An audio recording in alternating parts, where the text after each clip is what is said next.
इस कार्यक्रम के पुण्यार्जक हैं स्वर्गीय हरखचंद चंद जी सेठी, ललित, नवीन, पारस, तारामणि देवी, सोहनी देवी, 105 अमरमती माताजी, दिनेश, संतरा देवी, निर्मल कुमार सेठी, पूर्व अध्यक्ष दिगंबर जैन महासभा की पुण्य स्मृति में पुलास चंद, महावीर प्रसाद, धर्मेंद्र कुमार सेठी ट्रस्ट के द्वारा देवपद ख्योपद नाम के दो बालक थे। सीट नगर सीट जो था, जिस नगर में वो रहते थे, वहाँ पर उसने घोषणा की सेठ ने कि तीर्थ यात्रा के लिए यात्रा संघ निकाला जा रहा है, जिसको चलना है वो यात्रा संघ में शामिल हो जाए। आना फ्री, जाना फ्री और यात्रा में वहाँ पर रहना भी फ्री। और फ्री में तो भैया फिर कोई चीज़ मिले तो कौन छोड़ता है। वैसे तो भैया कहें कि जाओ यात्रा के लिए जाओ तो कहोगे समय नहीं है हमारे पास, यात्रा करने चले जाओ समय नहीं है, क्योंकि पैसा भी लग रहा है तो फिर कहते हैं समय नहीं है। और ऐसे कहें फ्री में यात्रा है तो खूब समय, फिर तो चलो, फिर तो तुम बच्चे का भी नाम लिख लो, हमारे इसका भी नाम लिख लो, उसका भी नाम लिख लो, सबके नाम लिख लो, फिर तो फ्री की यात्रा है। तो उसने यात्रा संघ खोला।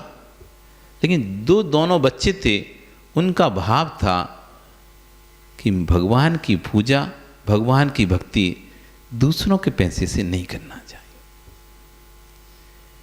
स्वयं की संपत्ति से करना चाहिए। लेकिन उनके पास इतना पैसा भी नहीं था वो यात्रा कर सकें शिखर जी की। और बहुत मन था कि शाश्वत तीसरा शिखर जी के दर्शन करूं। तो दोनों सेठ जी के पास पहुंच गए। सेठ जी हमको भी शिखर जी की यात्रा करनी। सेठ जी ठीक है, नाम लिखा दो अपना भी। कि नहीं सेठ जी, ऐसे नहीं, हम बिना स्वयं के पैसे के यात्रा नहीं करेंगे।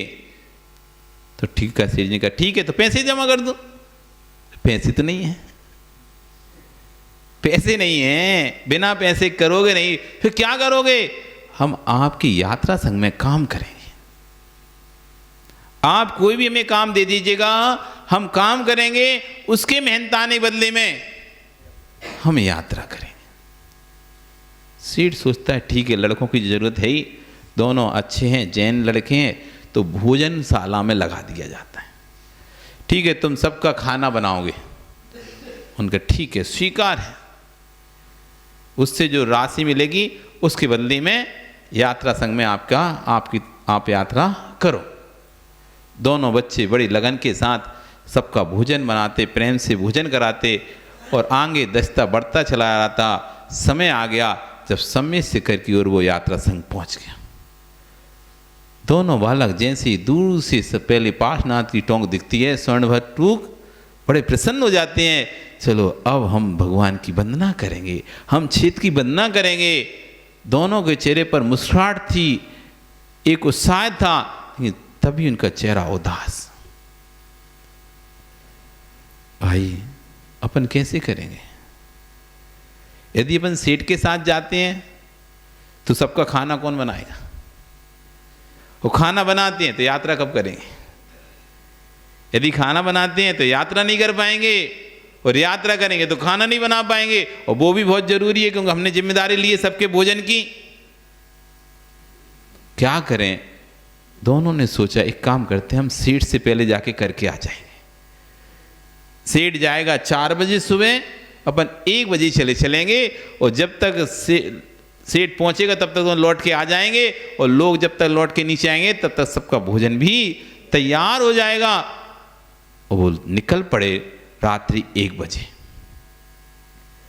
चढ़ाने कुछ नहीं था, तो अपनी पुटली में ज्वार भर के लेके थे, वो ज्वार के दाने चढ़ा देंगे।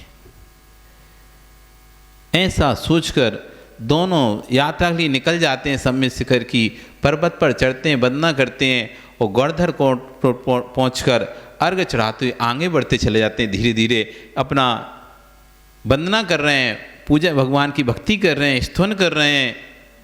इधर सेठ बड़े ठाठ बाट से इतना बड़ा संग लेके आया था, उसने तो अपने सारे हीरे मोती जवाहरात के थाल भरवाए, फलों के थाल भरवाए, द्रव्य के थाल भरवाए, और बड़े ठाठ बाज गाजे बाज साथ पूरे यात्रा संघ के साथ शिखर जी की पर्वत पर चढ़ने के लिए तैयार होता है।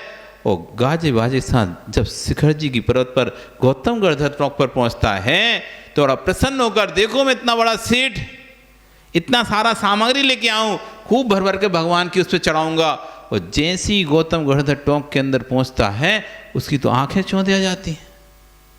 ये क्या, वहां तो पहले से हीरों के पुंज चढ़े हुए थे, एक नहीं हीरों का ढेर लगा हुआ है। ये कौन, इतना बड़ा सेठ कौन? हम तो यहाँ सोने की भी 4 मोहरें ले, उनमें भी जैसे आप लोग करते हो ना, चावल में 4 दाने चांदी के डाल लेते हो। अरे बहुत बड़ा काम कर लिया साहब, हम चांदी के चावलों से पूजन कर रहे हैं। कितने चांदी के चावल हैं? 4-6 वो डिब्बी खोली ऐसी और ऐसे भुरक लेोगे 2-4 ऐसे, और ऐसे ऐसे करोगे पूजन। देखो तुम्हारे पास नहीं, चांदी चावल चढ़ा रहे हैं। 4 चावल चढ़ाते हैं, उसमें भाव देखो आप अलग दिखता है। वो भाव समझ में आता है कि इसको लग रहा है कि देखो तुम्हारे पड़ोसी को दिखा रहा है कि क्या है तुम्हारे पास, कुछ नहीं, हम देख चांदी चावल लेके आए। कितने लाए हैं? 50 ग्राम बनवाए थे, 100 ग्राम 1 महीना तक चल गए। रोज 4 दाने निकालते हैं उसमें से, 100 ग्राम चावल में डाल लेते हैं और ऐसा लगता है हम पूरे चांदी के चावलों से कर रहे हैं। ऐसी और सेठ था, थोड़ा थोड़ा वो तो 1-1, 2-2 हीरे के कण लेकर आया था, जो सब थालियों से डाले थे। ऐसा लग रहा देखो मैं कितना बड़ा हीरा चढ़ा रहा हूँ। तो एक हीरा पे इतना नाच कर रहा था, अपने इतना घमंड था, और वहां देखा तो हीरों के पुंज चढ़े हुए थे। उसका तो दिमाग वैसी का फैल हो गया, कौन इतना बड़ा सेठ आ गया? कोई आता तो पता तो चलता, सब में शिखर मधुबन में खबर फैल जाती है, लेकिन मैं ही एक सेठ हूं यहाँ। तो अभी तो अपने सेब को जाओ आगे जाके देखो कौन हीरे के पुंज चढ़ा रहा है। दौड़कर सेवक जाते हैं, वो भी दोनों बच्चे आगे आगे दर्शन करते जा रहे थे, उनको ही पकड़ लाते हैं, और तो कोई था ही नहीं। पकड़ कर लेकर आते हैं, ये रहे सेठ जी, दोनों बालक। सेठ जी उसको देखते हैं, तुम लोग हीरा चढ़ा रहे हैं, तुम्हारे पास तो यात्रा तक के पैसे नहीं है, तभी तो तुम मेरे यात्रा संघ में काम कर रहे हो, और हीरे कहां से आए? कहां से चोरी करे तुमने हीरे? बताओ मुझे, कहां से चोरी करे? कहीं मेरी तो नहीं कर लिए? आदमी कैसे रहता है ना भैया, जब गरीब दिखता है तो लगता है उसकी जेब से निकाल लिए जैसे पैसे, उसके कहीं से ही पैसे आए उसके पास, लेकिन उसको लगता है जैसे मेरे ही पैसे निकल, जबकि उसके पैसे उसके पास रहते हैं, तब भी कहीं मेरे तो नहीं निकाल लिया। दोनों सेठ जी के आगे हाथ जोड़ते हैं। सेठ जी नहीं नहीं नहीं, हमने कोई चोरी नहीं की और ना हमने कोई हीरे चढ़ाए। झूठ बोलते हो, ये देखो कौन चढ़ा गया हीरे, तुम्हारे पहले तो कोई आया भी नहीं है। वो भी सोचते कि हमारे पहले से कोई भी नहीं आया, फिर किसने चढ़ाए? सेठ जी हमने नहीं चढ़ाए, हमने तो ज्वार चढ़ाई थे। सेठ मानने को ही तैयार नहीं है। तुम झूठ बोल रहे, तुम लोग, तुमने हीरे चोरी करे हैं और यहां पर चढ़ाए हैं। कहाँ है बताओ? आप पोटली देख लो, हमारी पोटली में ज्वार के अलावा कुछ भी नहीं है। सेठ कहते हैं अच्छा नहीं है तो फिर चढ़ा के दिखाओ दोबारा से। तुमने नहीं चढ़ाए, फिर से चढ़ाओ ये ज्वार। और जैसे उन्होंने भक्ति भावपूर्वक अर्घ पढ़कर ज्वार चढ़ाई, वो ज्वार फिर से हीरे बन गए। सब देख रहे हैं क्या चमत्कार चल रहा है। और जैसे ही सेठ ने उनको हाथ में लिया, वे अंगारे बन गए। ये जिन शासन कहता है, जितना हमारे परिणाम सरल स्वभावी होंगे, निर्मल होंगे, ज्वार भी हीरों का काम करेगी और हीरे भी अंगारे का काम करेंगे। यदि परिणामों में खोट है, परिणामों में बुराई भरा हुआ है, परिणामों में ईर्ष्या है, परिणामों में संक्लेशता है, तो आपके द्वारा की गई पूजा अर्चना अंगारे के समान हो गई। वो यदि परिणाम निर्मल हैं, साफ सुथरे हैं, थोड़ी सी भक्ति आपकी वो ज्वार के जैसे काम करके हीरे रूप में परिणत हो जाएगी। यही जिन धर्म है। आचार्य कह रहे हैं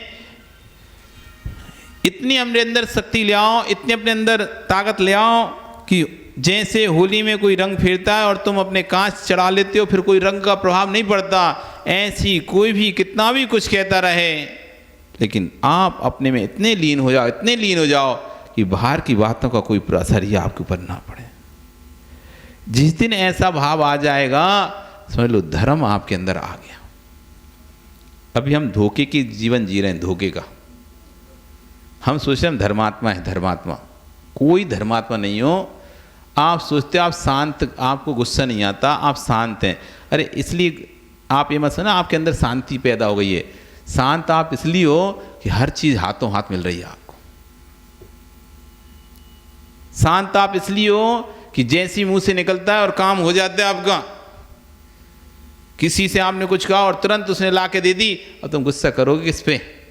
और तुम अपने आप को शांत समझ रहे हो। ये आपके शांत होने कोई निशानी है। शांत उस दिन कहना जब सारी विषमताएं सामने खड़ी हों और तब भी आपको क्रोध ना आए, तब कहना अब शांत हो पाए। अब आया है धर्म। अभी हमें धर्म का पता ही नहीं है, धर्म जानते ही नहीं हम। ये भारत की भूमि कितनी महान है। जगत की भूमि में दार्शनिक हुए, वैज्ञानिक हुए, भौतिक द्रव्यों में लिप्त होने वाले जीव हुए, लेकिन भारत की भूमि एक ऐसी भूमि है जिसमें वीतराग वैज्ञानिक हुए। जगत की भूमियों में तो, विदेशों में तो सिर्फ मात्र वैज्ञानिक हुए हैं जो जड़ द्रव्यों की खोज करने वाले हुए,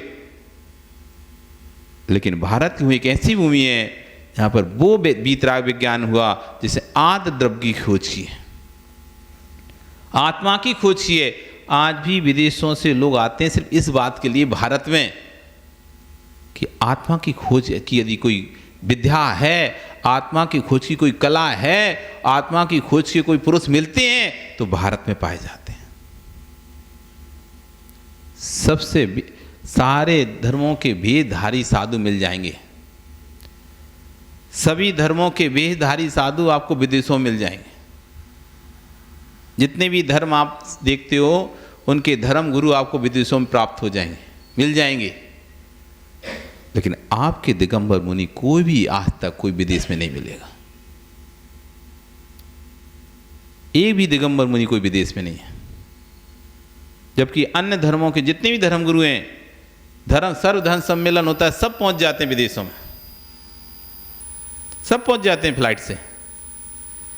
कुछ तो वहीं रहते ही हैं, कुछ इधर उधर नहीं भी रहते तो हम पहुंच जाते हैं। लेकिन दिगंबर मुनिराज ऐसा है जो भारत के बाहर कहीं नहीं मिलेगा। विदेश डुप्लीकेट सब कुछ बना सकते हैं, डुप्लीकेट गुरु बना सकते हैं, लेकिन दिगंबर गुरु नहीं बना पाते वे। ये डुप्लीकेट का काम ही नहीं, यहां पे यहां डुप्लीकेट का काम ही नहीं है। कोई डुप्लीकेट नग्न होकर रह नहीं सकता। जब तक अंदर की वासना समाप्त नहीं होगी, बाहर की वासना समाप्त हो नहीं सकती। जब तक अंतरंग शिक्षाएं समाप्त नहीं होंगी, बाहर शिक्षा समाप्त नहीं हो सकती। तुम किसी को जंजीरों से ही बांध दो, तब भी यदि अंदर की वासना समाप्त नहीं हुई तो बाहर की उसकी वासना समाप्त नहीं हो पाएगी। जिसकी अंदरंग की बात, इसलिए जगत के सब रूप बने रहे, लेकिन दिगंबर मुनि का रूप कोई नहीं बना पाता, क्योंकि वास्तविकता का रूप है।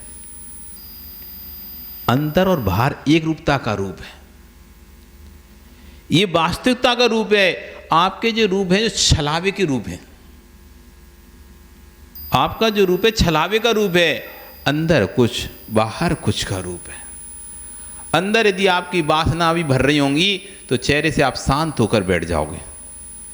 ऐसे लगेगा नहीं बड़े साधु महात्मा है। अंदर अंदर आपके शरीर में वासनाएं भरी रहेंगी, पर आप कपड़े पहने हो तो पता ही नहीं चलेगा क्या हो रहा है अंतरंग में परिणमन। कपड़े पहने भी आप वासनाओं से भरे रह सकते हो, क्योंकि आपकी वासनाएं कपड़ों में दुखी हुई है। लेकिन दिगंबर मुनिराज जैसे बाहर हैं वैसे ही अंदर है। बाहर वासना नहीं तो अंदर भी वासनाएं नहीं, बाहर विकार नहीं तो अंदर भी विकार नहीं, क्योंकि अंदर जैसे विकार आएगा तो बाहर तुरंत प्रकट हो जाएगा। ये वास्तविकता का भेष है, ये बनावटी पने का भेष नहीं है। इसलिए सबसे विश्वस्त कोई मुद्रा है जगत में तो दिगंबर मुद्रा है। सबसे विश्वसनीय भानु कोई मुद्रा है जगत में तो दिगंबर मुद्रा है। इससे विश्वास पास मुद्रा जगत में कोई और है ही नहीं है, नहीं है,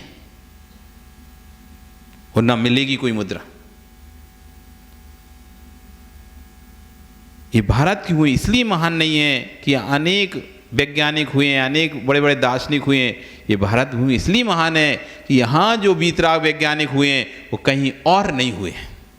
दार्शनिक तो अनेक जगह पे हुए हैं, वैज्ञानिक भी अनेक शहरों में देशों में हुए हैं, लेकिन वीतराग वैज्ञानिक जो हुए हैं सिर्फ भारत की भूमि में हुए हैं। इसलिए भारत की भूमि महान है। ये योगियों की भूमि है। ये महान योगियों ने यहाँ पर विचरण किया है, उसका प्रभाव ये है कि अनंत 24 हो चुकी हैं। जब वर्धमान तीर्थंकर भारत की भूमि पर विचरण कर रहे थे, पूरे देश में विचरण कर रहे थे, तब इस भूमि से भी निकले होंगे। इन पर्वत पहाड़ियों को देखकर लगता है कि उन ऋषियों की वर्णनाएं भी यहाँ भरी हुई हैं, इसलिए इतनी विशुद्धि बनती है। आप समझो कि विशुद्धि क्यों बढ़ रही है। किसी स्थान पर बैठकर परिणाम यदि अच्छे हो रहे हैं तो नियम से समझना, इन स्थानों से, क्षेत्रों से, नियम से तीर्थंकर भगवान निकले होंगे।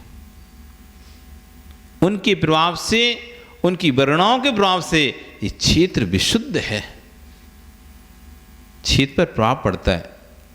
एक प्रैक्टिकल किया गया, कुरुक्षेत्र की भूमि की मिट्टी हाथ में ली गई तो परिणाम विकृत हो गए, क्रोधित हो गए, हत्या मार काट के परिणाम हो रहे हैं। क्यों? क्योंकि वो भूमि है जहां पर भाई भाई का युद्ध हुआ है। कौरव पांडवों का युद्ध हुआ था, उस भूमि रक्त की धारें बही थी। ये वो भूमि है, इसलिए उस भूमि पे जैसे ही पैर रखते हैं परिणाम खराब हो जाते हैं। वहीं दूसरी भूमि पर जाते ही परिणाम अच्छे हो गए।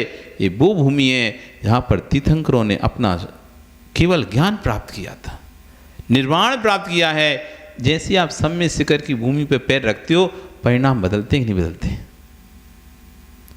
जैसे ही सम्यक शिखर की भूमि में प्रवेश करते हैं परिणाम बदलने लगते हैं, भाव बदलने लगते हैं। ये भूमि का प्रभाव है, ये भूमि का प्रभाव नहीं है, इस भूमि पर होने वाले अनंत अनंत तीर्थंकरों का प्रभाव है।